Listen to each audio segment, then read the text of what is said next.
Значи, гледайте, кога човекот, ќе го базирам овој лайф на еден убав цитат од филозофот Хабард, вика: сигурноста е јасност на наблюдувањето. Certainty is clarity of observation. Сигурноста е јаснотија на наблюдувањето. Јаснотија. Гледаш јасно. Гледаш нешто јасно пред тебе. Викаш, вау, сигурен сум. Сега, многу пати луѓе што гледаат не сакаат да видат или не знаат што да бараат. Сега, затоа е многу важно човекот да има знаење за да знае кај да гледа и што да гледа. Човек кој што нема едукација на сите овие теми за кои што збориме, фактички он не знае кај да гледа, он е у конфузија, он е у заблуда поради тоа што не може да гледа и не гледа таму кај што треба да гледа. Сега, кај човек треба да гледа се базира на тоа колку едукација човекот има во себе. Ако човекот нема доволно едукација или нема добра едукација, он може да чувствува нешто, ама не му се зајакнува сигурноста во однос на тоа што тој го видел. Гледате наједноставен пример да ви дадам. Предпоставам дека многу од вас во овие лајвови ги сакате поради тоа што информациите кои што ви ги давам се спојуваат или се совпаѓаат со знаењето во вас кој што вие веќе го имате. И она што се случува вашето знаење кога ќе се поклопи со тоа што би го кажал јас или ги кажувам моите наблюдувања или моите ставови и така натаму, или ќе прочитам нешто од филозофов Хабард обично и така натаму. Гледате, кога ќе кажам нешто и кога ќе споделам некое знаење, кога го имате вие тоа знаење, вие станувате посигурни зошто сакате да се консултирате со некој човек, но туто е меч со две острици. Ти сакаш да се консултираш со некој човек зашто не си сигурен за нешто и ако он ти даде знаење или ти се совпадне неговиот став со тоа што ти го мислиш, она што се случува е се зајакнува твојата сигурност и самодоверба, но ако он ти каже нешто што е спротивно на тебе, па може да те збуни повеќе или да ти направи конфузија и така натаму. Не дека не треба да бараме совети, ама ако постојано бараме совети од некој друг човек, постојано не сме сигурни, постојано сакаме некој друг да гледа за нас, постојано сакаме некој друг да превземе одговорност за нас, тогаш немаме ни сигурност, ни самодоверба. Така да, што е клучниот момент тука за кој што сакам да зборувам? Волноста да соочите и волноста да видите, но кај да гледате е многу важно и затоа човекот мора да има едукација која што е на некој начин во овие сфери. Поради тоа што гледате, кога човекот има едукација во некои науки, кои што ги си има образувано, он знае како да поврзе, како да гледа, поради тоа што знаењето веќе го има во него.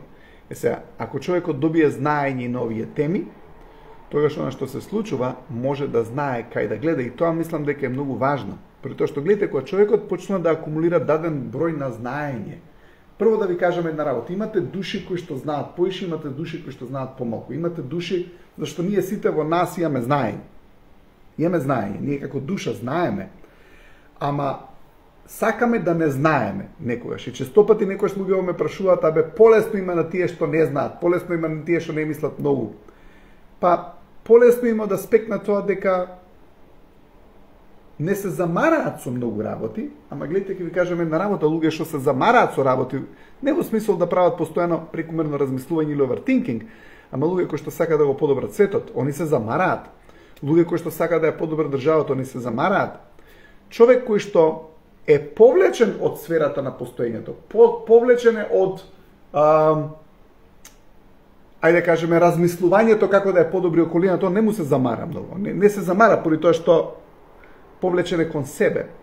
Но колку повеќе човекот знае и колку повеќе човекот има мудрост, ајде така да кажам, затоа што нели знаењето и мудроста, но мудроста е на некој начин поголема длабина, ајде да речем така, кога човекот има мудрост, он се замара за добробит на околината, поради тоа што знае дека успехот негов е поврзан со успехот на околината и знае дека неговиот добробит и добра состојба е поврзана со добробитот и благосостојбата на околината, така да не се согласувам со таа теза дека луѓе што помалку знаат или ајде да кажеме у наводница, не мислам дека има глуп човек, ама помалку свесен човек, ако е помалку свесен дека му е полесно. Полесно му е затоа што си гледа за него. Ама тој човек каде оди? Он не оди да се расшири и да дојде до осознавање на поголемата суштинска вистина универзумот. Зашто луѓе кои што се напад да ја доживеат таа поголема суштинска вистина во овој универзум, они ќе имаат препреки, они ќе се замараат, они ќе имаат разни проблеми да дојдат до поголемата вистина и тоа е многу нормално. Зашто колку повеќе осознавате, повеќе препреки имате и кога имаш ти човек кој абе мене не ме интересира, ајде глупости. Ајде батали тоа, ајде душа имали, да кој ќе му мисли за душа, абе дај да јадеме. И сега гледате кога он иде во таа насока, да не размишља он за духовни сфери, за ментални сфери, за општествени сфери и така натаму, и кога ќе се намали само на себе, да, на него му е полесно, поради тоа што он задоволството ќе го бара од, појма немам, од ракичката, од мезето, и не дека нема задоволство, сите го имаме тоа, ама не е само тоа сакам да кажам. Поентата ми е дека ако човек сака да се развие, ако човек сака да иде понатаму, ако човек сака да стане малку и помудар, и по-бистар, и по-свесен, он мора да работи на себе и мора да на некој начин сака да допре до поголемата вистина, суштинската вистина, универзумската вистина, и тој човек му е важно. И тој човек може да страда за тоа што учи за нешто што е повисоко од него. И мислам дека тоа е битно човек да го направи. Сега, зошто мислам дека треба да се надоградуваме од секаков тип на знаење, поради тоа што кога ќе го добиеме ние тоа знаење, ова ми е поентата, можеме да еволуираме вистина. Се што сакам ова да кажам, а да не бидам неразбран. Човек кој што има знаење, он самиот може да еволуира вистина. Тоа е како еден тип на снежна топка. Знаете, почнувате да ја правите таа снежна топка, почнувате да ја правите снежната топка и колку повеќе ја тркалате, таа топка почнува сама да земе замав, и она што се случува, кога ќе почнува сама да зема замав, гледате така и во мудроста, во вистината и во знаењето. Кога човекот има знаење, он може да предвиди што е точно и може да предвиди што не е точно. Поради тоа што има базично знаење, има даден тип на знаење кој што после тоа некој ќе му каже нешто и вика ова не може да е точно, и друг ќе му каже нешто и вика ова е точно. Зошто? Поради тоа што е доволно свесен и доволно мудар да почнува да гледа. Знаењето повеќе ќе го најдеме во гледањето отколку во размислувањето. Гледате, луѓе ако имаат знаење и гледаат, тогаш они можат да еволуираат уште повеќе знаење. И имате луѓе кои што можеби знаат, но ќе ви кажам една работа. Кога некој човек ќе го потиснете надоле со емоциите и кога човекот ќе го потиснете надоле како душа, знаењето кој што он го има, го нема.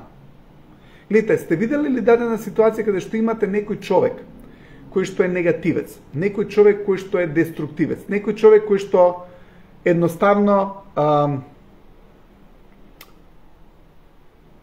негативно влие врз луѓето околу него.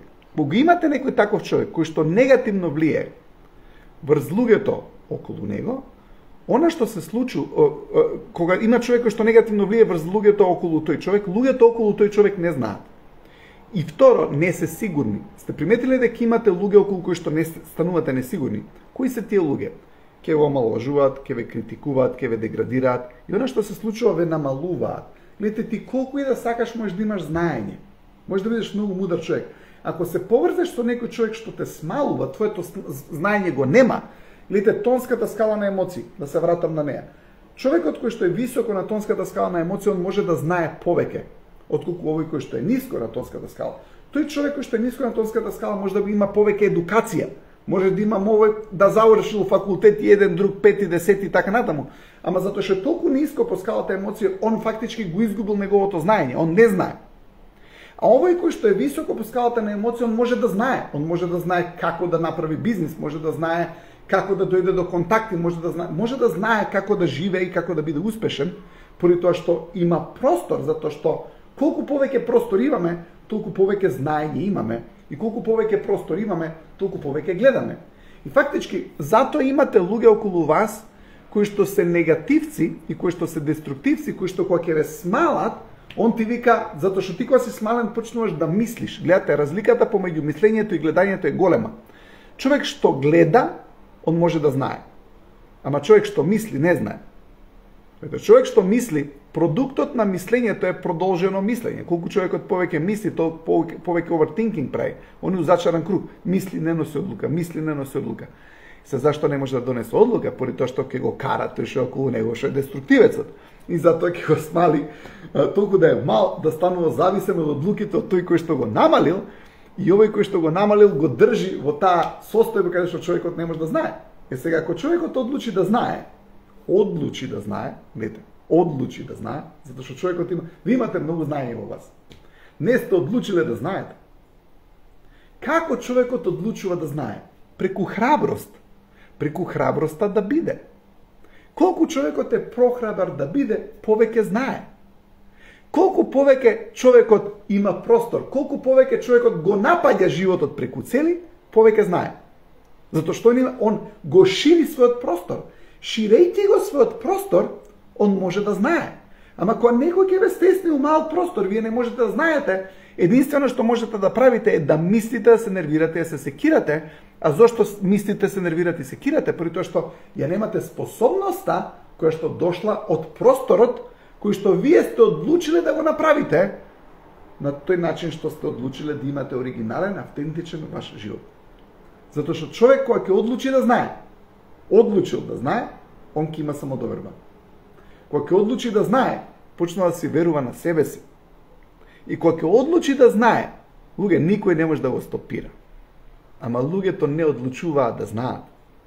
Се ова може би ви е чудно што го кажувам, ама запамтете го, во вас има знаење, веќе има знаење, не за се. Секако, за некои работи мораме да се едуцираме, но имаме знаење ние за успех. Имаме знаење како да имаме добар живот, имаме знаење како да промовираме, имаме знаење како да дојдеме до нешто што го сакаме. Тоа е во нас. Она што го нема е храброста, која што не шири. Гледате, храброста те експандира, стравот те намалува. Храброста те експандира, стравот те намалува. И кога човекот е во страв, он што почнува да прави? Он почнува да мисли, премислува и размислува. Зошто? Па поради тоа што нема голем простор. Ето има мал простор. Нема голем простор и има мал простор. Сега, кога човекот го има тој голем простор,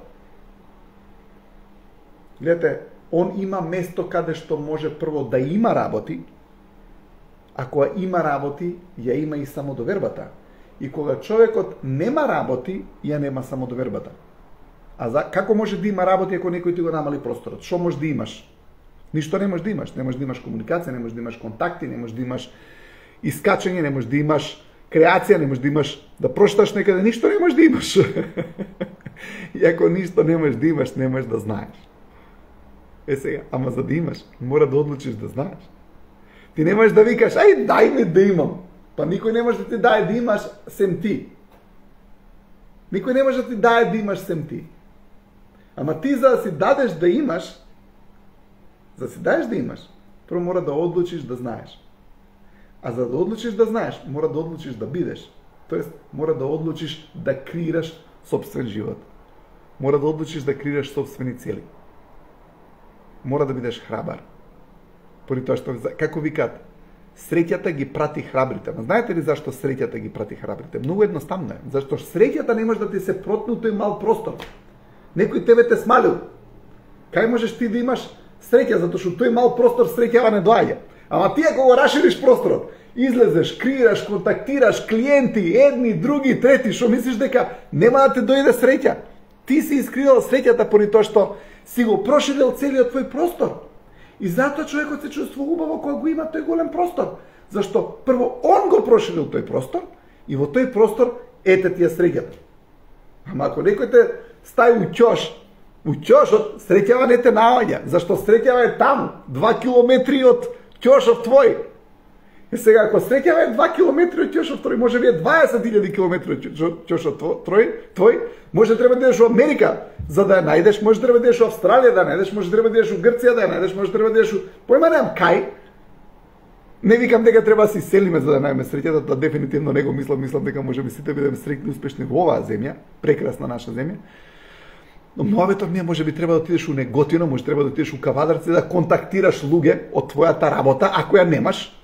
и да видиш дека ќе се случи нештото, зашто поради тоа што си го проширил твојот простор. Кога ќе го прошириш твојот простор, ти знаеш. И кога ќе го прошириш тој простор, ти си сигурен. Ама секој човек губи знаење и губи свесност кога е стиснат надоле. Кога е понижен, кога е омаловажен, кога е деградиран, гледате, тој човек не може да биде. И како можете на тој човек? Ти на тој човек и му кажуваш, он има страв да гледа. Зошто? Затоа што друго команда.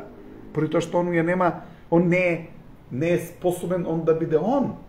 Знаете, многу често ние мораме да имаме храброст да го знаеме тоа што го знаеме без разлика на тоа што другите не се согласуваат со нас.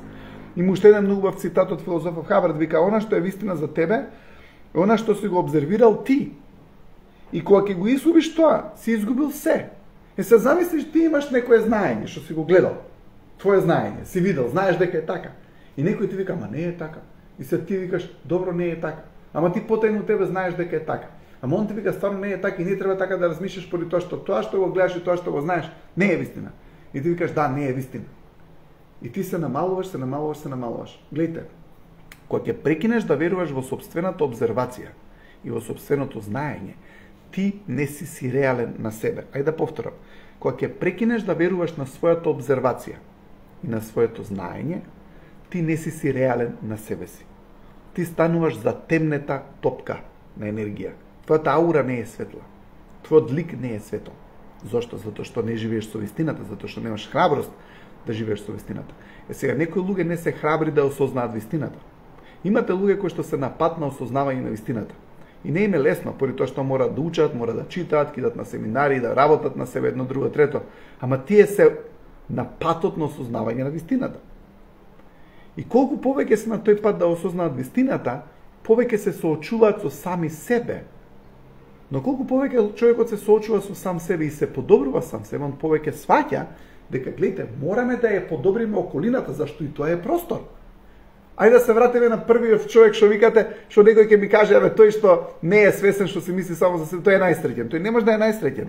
Тој не може да знае многу. Тој човек знае. Еве, гледате, кога ќе речете: тој е најсреќен затоа што не мисли на ништо, нема ја мисли на ништо, убаво го боли за све. Ајде да анализираме такви луѓе. Помислете на некој таков човек во вашиот живот кој што е среќен со ништо, среќен е со овоземски работи кои што се толку банални. Ја не викам дека човек не може да најде среќа у се, да се разбереме.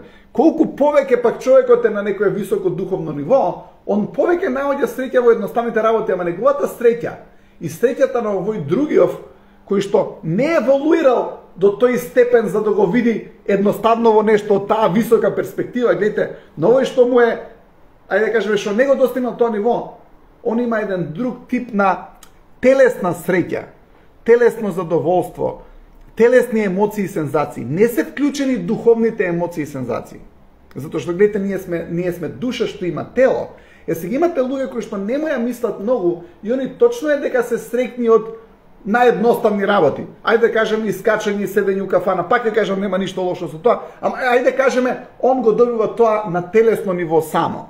Гледате, го добива на телесно ниво само, или ајде да кажеме на некое емоционално ниво кое што е исто така може да биде убаво.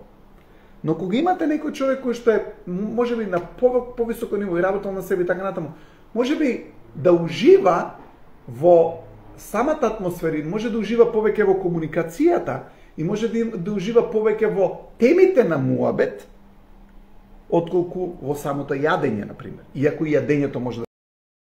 Како човекот работи на себе и како човекот духовно се надградува, он може да ужива у малите работи на многу поквалитетен и подлабок начин, отколку некој кој што е многу помалку свесен и кај него е све ха-ха-ха, хи-хи-хи, ха-ха-ха, хи-хи-хи, ама нема поише од ха-ха-ха, хи-хи-хи.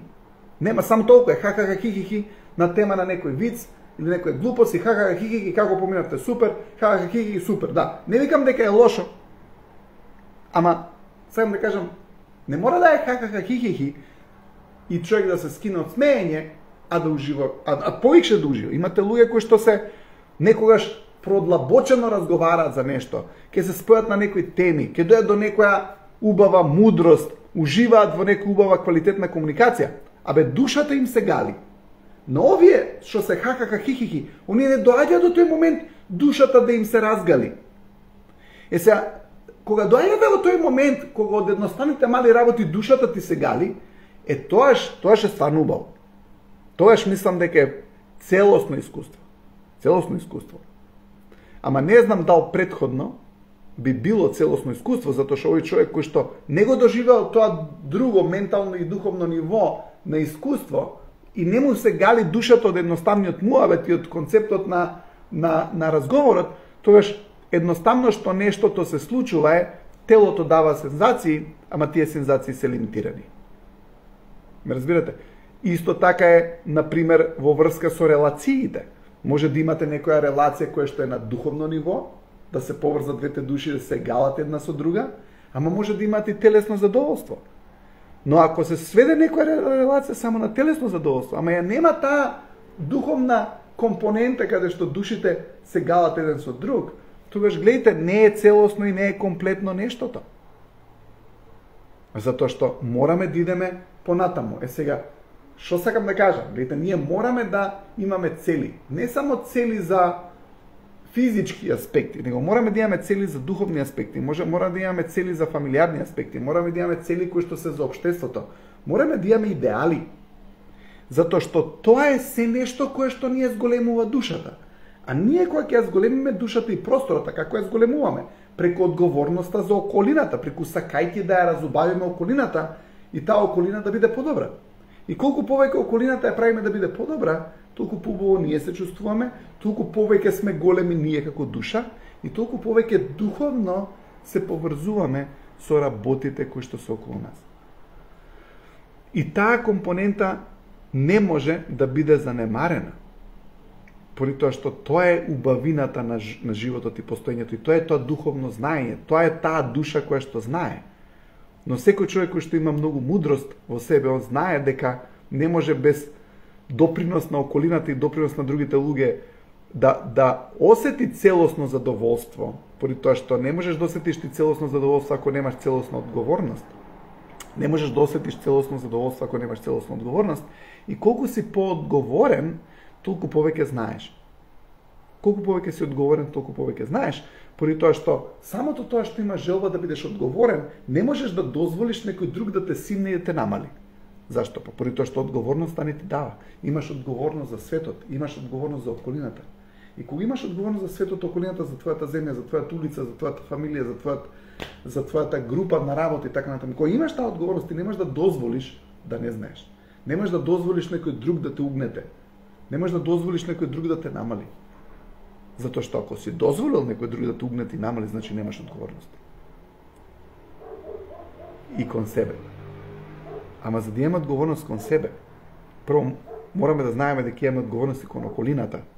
И колку повеќе имаме одговорност кон околината, и колку повеќе убави ни правиме за околината, толку поубави ние се чувствуваме. Нели? Се чувствуваме многу убаво поради тоа што имаме одговорност за околината. Човек кој што има одговорност за околината има емоционална интелигенција, има знаење кое што неговата душа го има. Затоа што фактички таа емоционална интелигенција е свесност за околината, тоа е духовна компонента. Тоа не е телесна компонента, тоа е духовна компонента. Гледате, телото може да реагира на различни дразби. Имате некој маж кој што ќе помине некоја убава жена, телото може да му реагира, ама духот му вика чекај ти не гледај натаму. Имаш некоја девојка ќе помине некој убав дечко, она може ќе се зазјапа за него, чекај, не гледај натаму, затоа што имаш и духовна компонента. Сега, мораме да имаме и таа духовна компонента. Мораме да не ја запоставиме духовната компонента, поради тоа што знаете, имајќи тело кое што сака сензации и затоа и убавината, зашто ние преку телото ги зголемуваме сите сензации кои што душата впрочем може да ги има и директно, но некако полесно ни станало да го имаме преку телото, поради тоа што како душа не можеме директно да искусиме некојаш све, затоа што сме затапени со текот на постоењето, животот и така натаму. Затапени сме и она што се случува, најголем број од сензациите сакаме да ги добиеме преку телото. Но не смееме да идеме исклучиво на добивање на сензации само преку телото, поради тоа што тогаш духот се ослонува на телото и заборава зашто е тука како дух. Зашто е тука како битие. Ама кога ќе се освести зашто е тука како битие, ги има убавите перцепции на телото и ги има убавите перцепции на него како дух. И има убавата перцепција на одговорноста. Видите, одговорноста има своја перцепција. Не знам дал сте виделе кога перцепирате одговорност кај вас колку се чувствувате убаво. Фактички кога нешто ќе постигнете голем успех, тоа е перцепција на вашата одговорност. Гледате, ама тоа не го перцепира телото, тоа ја перцепира душата. Тоа е вие како свесност, перцепирате вашата одговорност. Луѓе кои што се гајлени за све, тој не може да исперцепира убавината на перцепцијата од гордоста и перцепција на одговорност за околината. Вау! Перцепција на одговорност за околината. Па ти кога имаш перцепција за одговорност на околината, ти ќе бидеш спокоен. Зашто на некој начин човек кој што е спокоен, он перцепира колку бил одговорен за околината. И таа перцепција на одговорност за околината му го дава мирот или спокојот на неговата душа. Ама човек кој што не е одговорен за околината и за тоа околу него, он не може да биде сигурен во собствените перцепции. Прво затоа што не ги активирал. И колку повеќе простор правиме, колку сме повисоко по скалата на емоции, колку повеќе простор правиме, повеќе перцепции вклучуваме. Имаме огромен број на перцепции кои што се духовни перцепции, кои што не се поврзани само со телесни перцепции, кои што уствари не ги вклучуваме и не ги осеќаме доколку не направиме поквалитетен духовен живот. Кога ќе кажам духовен живот, не мислам само човек да работи духовно на себе, него мислам таа духовност да ја конвертира во добри дела во околината, во општеството, во фамилијата, во работниот свет и така натаму. Така да, колку повеќе се шириме како битија, толку повеќе активираме перцепции, толку повеќе перцепции од нас како духовни битија излагаат. Замислете сега ви имате, ајде да кажеме, не знам, некој може да има 4 перцепции, некој може да има 7 перцепции, тоа се обично телесни перцепции. Некој може да има повеќе перцепции, но замислете да имате многу повеќе духовни перцепции кои што фактички не ни се рангирани во овоземските науки. Така, затоа што ќе ве прашат колку перцепции имаш, човек може да перцепира колку што може да перцепира, но има многу повеќе перцепции од колку што мислиме дека има перцепции. Мирис, така, вид, слух, допир, тоа се перцепции кои што ги има преку телото. Но може да имате многу други перцепции. Може да имате перцепција кога некој човек мисли на вас, тоа се вика телепатија. Перцепција кога друг човек мисли на вас и ти му се јавиш, бомби га само што те помислам. Супер. Еве имам перцепција. Може да имаш ти перцепција до Америка? Ти се јавува, не знам, братучедот од Америка, ти викаш само што те помислам. Ти се јавува он. Ти имаш огромна перцепција во тој момент, така? Но перцепција за убаво одработена работа, перцепција за добрина, перцепција за мудрост, перцепција за одговорност, тоа е нешто кое што само вие може да си го даете на вас. И ви посакувам вакви перцепции да имате што повеќе активни. Тоа само значи дека имате повеќе простор и сте одработеле повеќе не само за вас, него и за околината. Поздрав, мислам дека во петок нема да можеме да имаме лайв, нема да бидам во Скопје, но како и да е, се гледаме со нов лайв понеделник. Имајте убава вечер, се гледаме. Чао!